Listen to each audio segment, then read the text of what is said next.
Buenas tardes. Estos son los resultados del reto del bloque de aplicación de la termodinámica en ingeniería de procesos. Y consistía en realizar un estudio termodinámico de una reacción en el calorímetro. El equipo está conformado por Joel, Julio, Itzel, Grecia, Andrés y yo, Mariana. Dentro de esta presentación vamos a ver la construcción del calorímetro, los resultados que obtuvimos y sus cálculos, los resultados de la simulación de MATLAB, conclusiones y contribuciones de cada uno de los participantes.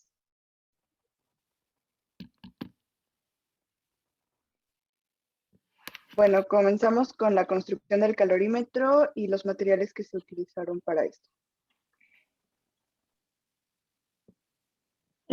Pues los materiales que nosotros utilizamos fue óxido de calcio, que fue nuestro reactivo exotérmico, un termómetro de laboratorio, un vaso térmico de aluminio, agua, que fue nuestro reactivo endotérmico, y un recipiente de vidrio, que fue la primera capa interna del calorímetro.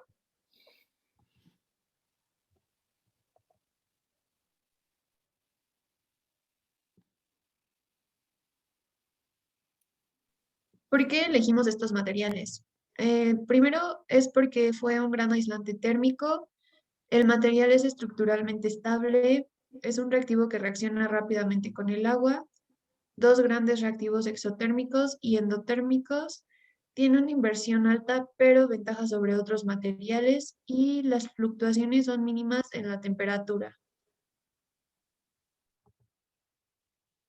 Bueno, les voy a enseñar unas imágenes sobre nuestra experimentación. Esta constó en dos experimentaciones. La primera no reaccionó, pero aún así se las vamos a decir. Aquí en esta imagen podemos ver el óxido de calcio. Pesamos 42 gramos. Eso fue lo que usamos para nuestro reactivo exotérmico. Aquí está el recipiente, que fue nuestra primera capa del calorímetro. El recipiente era un vaso de vidrio y está el termómetro adentro de él y solamente estamos poniendo el óxido de calcio adentro del recipiente. Después agregamos el agua dentro de él y se suponía que debía reaccionar. Lamentablemente la pureza de nuestro óxido de calcio no era la suficiente y no hubo ningún tipo de reacción, ni siquiera de 2 o 3 grados. Entonces, después de esperar mucho tiempo, como se puede ver en la imagen, decidimos cambiar nuestro reactivo del calorímetro, lo pasamos a agua, la calentamos a 80 grados y usamos el calorímetro de una forma inversa, la cual era tener calor a 80 grados, esperar durante 20 minutos tomando la temperatura cada 2 minutos y ver qué cambio de calor había o qué pérdida de calor había. En este caso, la capa externa es la que pueden ver en la derecha de la imagen, que sería el vaso de metal. Entonces, este vaso de metal, luego una capa de aire y luego el vaso de vidrio con nuestro contenido.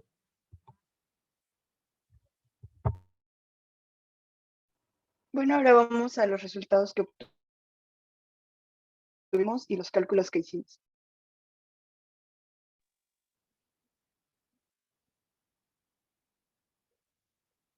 Dentro de los cálculos, primero nos pedía el cambio en la entalpía molar de la reacción, y por lo que obtuvimos un resultado de menos 66.1 kilojoules sobre mol, y ese menos quiere decir que la reacción fue exotérmica, es decir, que liberó energía.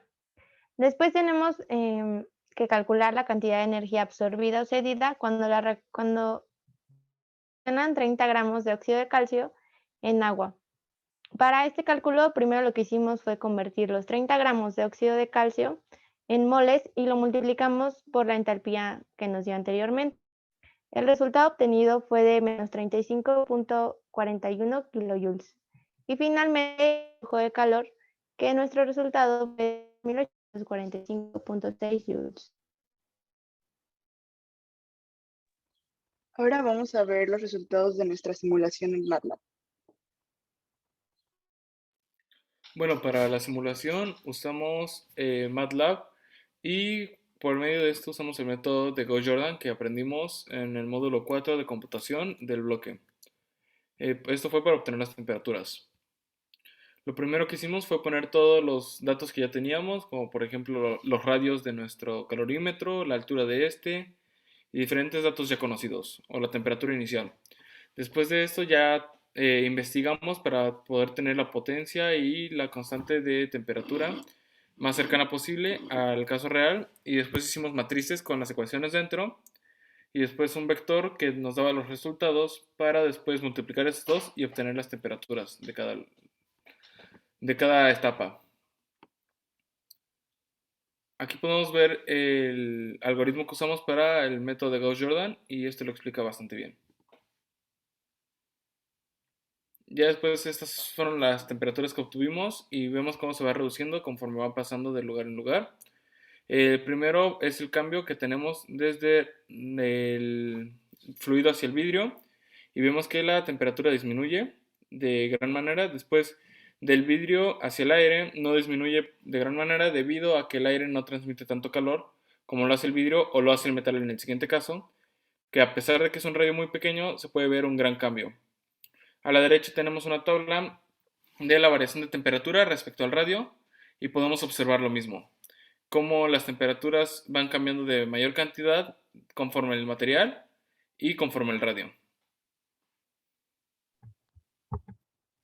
Bueno, gracias a los datos que nos da Joel, pudimos llegar a tres grandes preguntas, las cuales son que, bueno, primero pudimos ver que nuestro calorímetro perdía aproximadamente como 1.5 grados centígrados cada 2 minutos. Esto que nos dice que, sinceramente, nuestro calorímetro era bastante efectivo. Esto incluso tomando en cuenta que estaba destapado. Ahora, ¿se puede usar en la vida real? Claro que se puede usar en la vida real.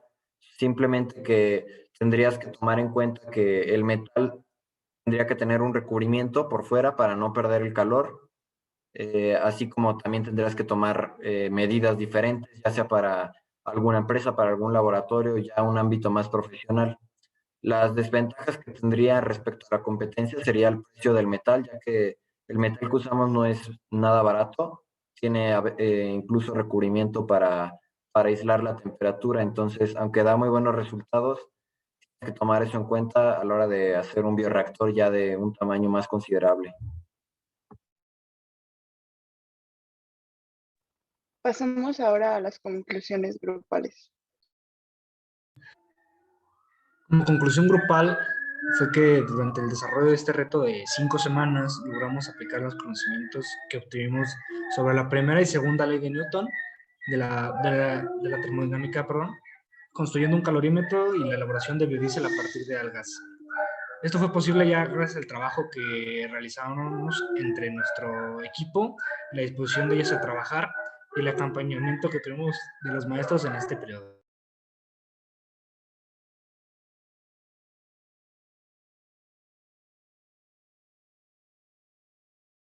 Bueno, tenemos diferentes comentarios respecto al proyecto. Primero era el mío. Yo creo que desde mi punto de vista aprendimos bastante en este bloque.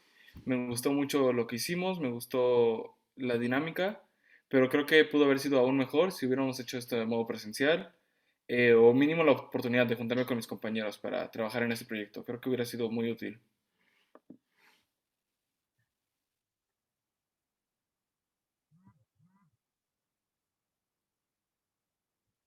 Bueno, yo considero que la clase estuvo bastante interesante y en general el reto, el bioreactor y el calorímetro fueron bastante interesantes de investigar, incluso considerando la pandemia y los tiempos, pues se pudo aprender bastante de ellos. Existió una simbiosis entre los temas que vimos y se juntaron para poder resolver el reto y eso me gustó bastante y creo que se pudo aprender mucho del reto.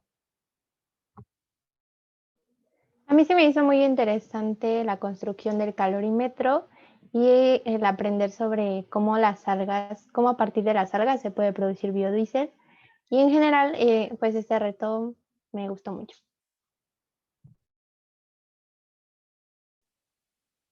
Este reto para mí fue muy enriquecedor, ya que no tenía conocimiento de cómo era el funcionamiento de un calorímetro, de un bioreactor y de que se podía producir biodiesel a partir de algas. Así que para mí se me hizo muy interesante y lo llevamos bien a pesar de las condiciones que estamos.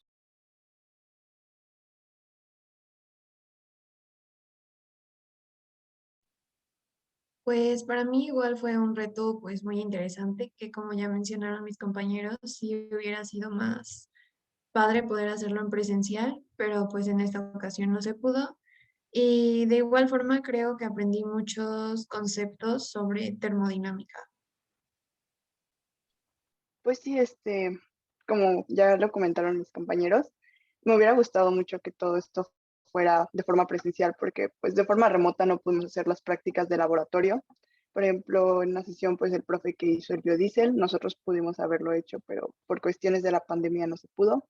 Pero bueno, dejando todo eso de lado, yo creo que todos los conocimientos que adquirí durante este bloque me van a servir muchísimo para un futuro.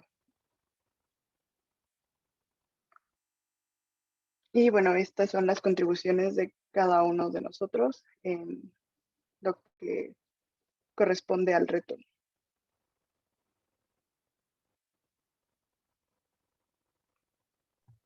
En general, el equipo trabajó en todas las áreas y hubo un apoyo en todos los integrantes del equipo y nos pudimos llevar bastante bien para resolver este reto.